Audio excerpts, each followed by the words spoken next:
I'm here today with Uday. He's General Manager of the two Four Seasons properties in Bali, Jimbaran and Ubud Resorts. How are you, Uday? Great, yeah. The first for me, so I'm excited. First time you're doing a podcast. That's good. Right, first things first. Where are you from exactly? Well, I was born and raised in India. I finished high school in India and then moved to the US, to the West Coast, California. And then really started my career in Four Seasons in Chicago. Oh, nice. In 1991, so yeah, it was very young. So what brought you to Bali? The Four Seasons actually sent you, or did you have to be able to request coming here or not? Yeah, I've been with the company for 29 years. Really moving from Chicago, I worked in Tokyo, the Maldives. I opened our first property in India. So the last posting prior to Bali was in the Maldives. Oh, nice. So I was in the Maldives for a couple of years, and then Bali came as an option for me to move, and then I jumped on it. So how long have you been in Bali for now? Now 9 years. 9 years I moved to Sion first in 2012, and then I was there for about 3 years, and then in 2015 came to Jimbaran to oversee both. Okay. All right, let's talk about the Four Seasons in general, the two properties that you run. What health protocols do you have in place with regards to the COVID situation at the moment? Well, the good thing is, obviously the government has certain guidelines and protocols that we implement like everybody else on the island. Apart from you have the usual sanitizers, public signs, the distancing measures, etc. But the great thing about during this time, we, as a company globally, Four Seasons started an initiative called Lead with Care. Mm-hmm. And it was a COVID initiative that had certain set guidelines and protocols on health and safety measures that we would need to implement at every property across the world. And that included, how to service clean rooms in the presence of a guest, or if they're wearing a mask or not wearing a mask, what measures we should take from a room attendant to servicing the rooms, how the bed is made, how even room service deliveries, if there is a guest in the room, how do we deliver the food? Mm-hmm. Sitting in restaurants, is the food covered? Do you sanitize your hands before it's served, etc. So it's been very, very strict for us. Ultimately, the goal was to instill the confidence in our guests to make sure that they knew they were in good hands, safe hands, and we were following all health protocols to keep them at ease. The standards sound quite high, like the Four Seasons standards in general, so that's great. Yeah. With regards to the status of employees and vaccinations, both our properties, over 90% of our staff are vaccinated, fully vaccinated, both vaccines. Those that haven't been vaccinated are really if they had pre-medical conditions, and then the rest have not been done because they're on task force in the Maldives. Obviously not outside. How are you coping with regards to the staff, during this pretty difficult time? Yeah, yeah. Like everybody else, I'm not the only one that's having a tough time. It's been for sure a challenge. I would lie if I would said it's been easy. But the great thing about Bali, the staff, the Balinese in general, they're very, very resilient. They have an amazing attitude. They're very positive.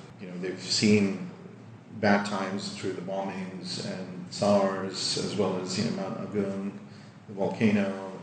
So they've seen the tough times, but this obviously has prolonged for quite some time. But they have a great attitude. In a way, they've even helped me be motivated. I think we work together, so each one of us is pushing the other to keep trudging along and going ahead.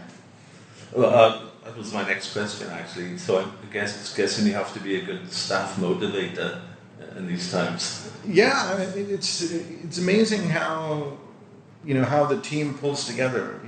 I always feel that your skills as a manager are tested in times of adversity and in difficult times. You know, it's great when everything is good and it's working, but it's these times when your team really needs to shine.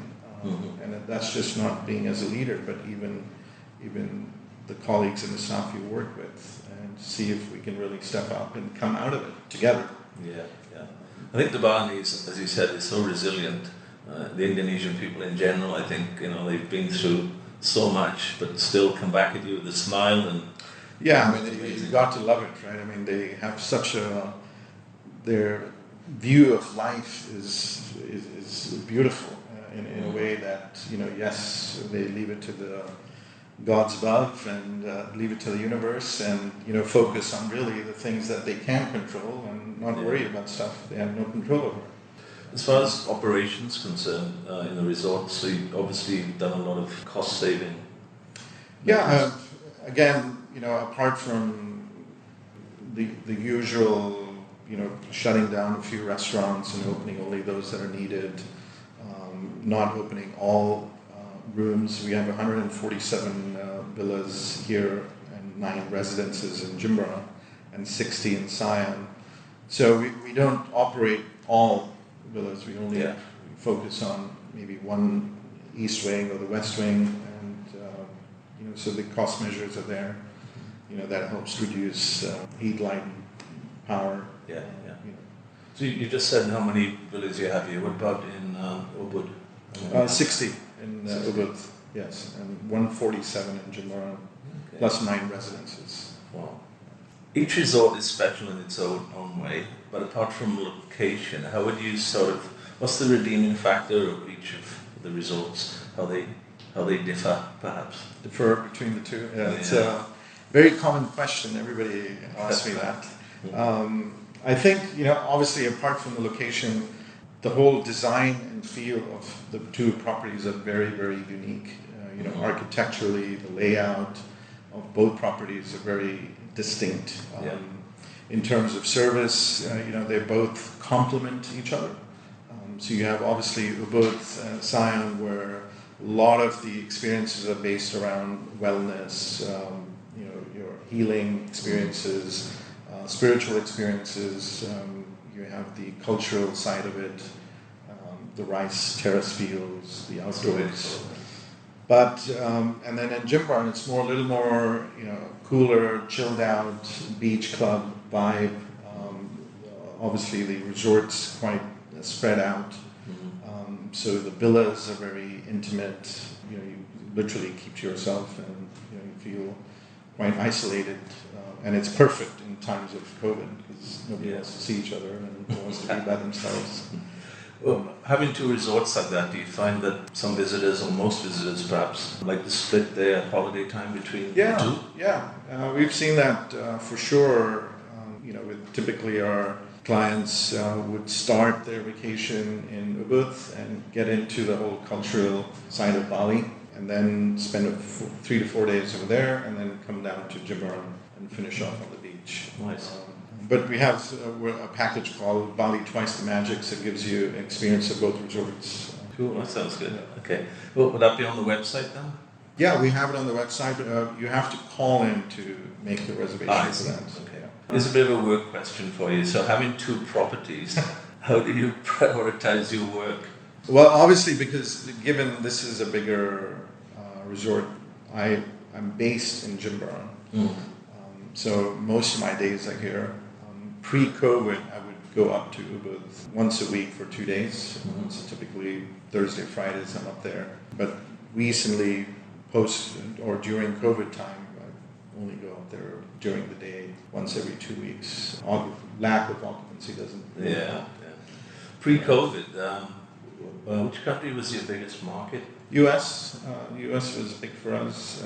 It's a brand that's recognized in the U.S. We have majority of our properties in the U.S.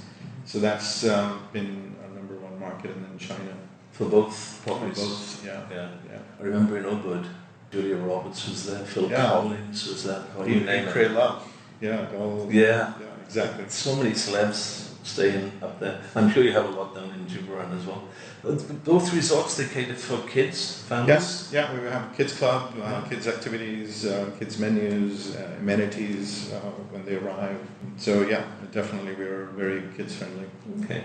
You're doing something as well, zero waste bar workshop. That sounds interesting. Yeah, so if you ever have the opportunity, you should drink Days Margarita. So to tell you, it's really taking an orange and using every part of the orange into that drink without wasting a single piece of it. So you literally include the peel to the orange itself. You make your own marmalade out of it, and you create this drink. And it's really a concept where fully sustainable, zero waste, zero carbon footprint, because we take all the ingredients from our local garden, which is on property, all the herbs and spices that we use, and make this drink. Wow.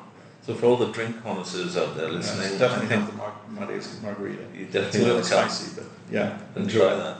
That'd be great. Sounds awesome. Room packages. Do you have any room packages at the moment? We have what is called Stay Tuned Pay One. It's 50% off the rate. So it's a value that has been very popular for us.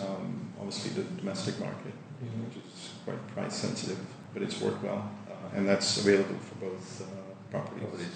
And your restaurants are open to the public? Yes. Yeah. In Jimbaran, we only have Sundara that's open, our beach club. Mm-hmm. And then in Siam, up in Ubud, it's the Iron Terrace, which is open to the public. Okay. How are you keeping in contact with your regulars and returning guests? Are you updating them regular? Or? Yeah, we have, obviously through social media, Instagram. We have obviously our travel partners that we work very closely with, particularly in the US. We have 2 sales managers in the US and as well as in Europe and China that update our travel partners and guests. And then obviously on a personal level, we have guests writing to us directly, calling the hotel, and through our PR agencies, right? Sounds good.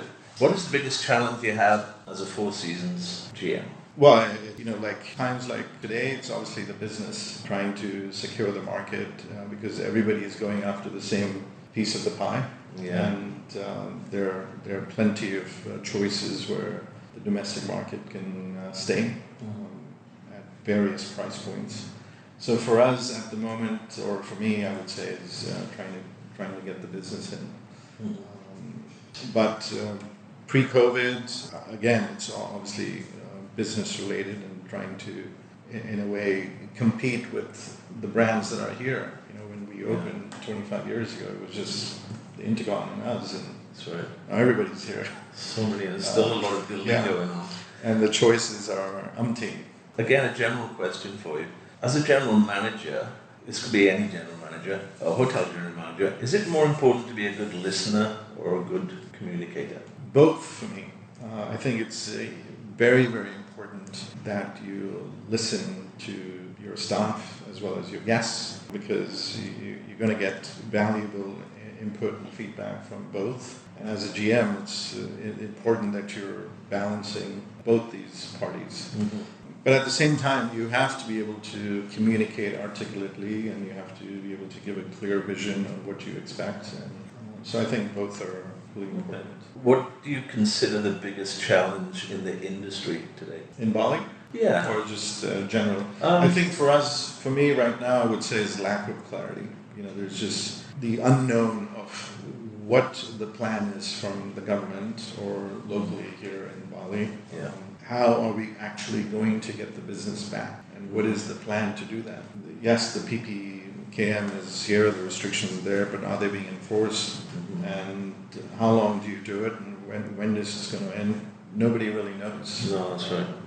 That's really the worry. Yeah. Good answer. Okay, finally, if you were granted a wish for Bali, what would it be? I think I speak for all GMs. Open the borders. Yeah.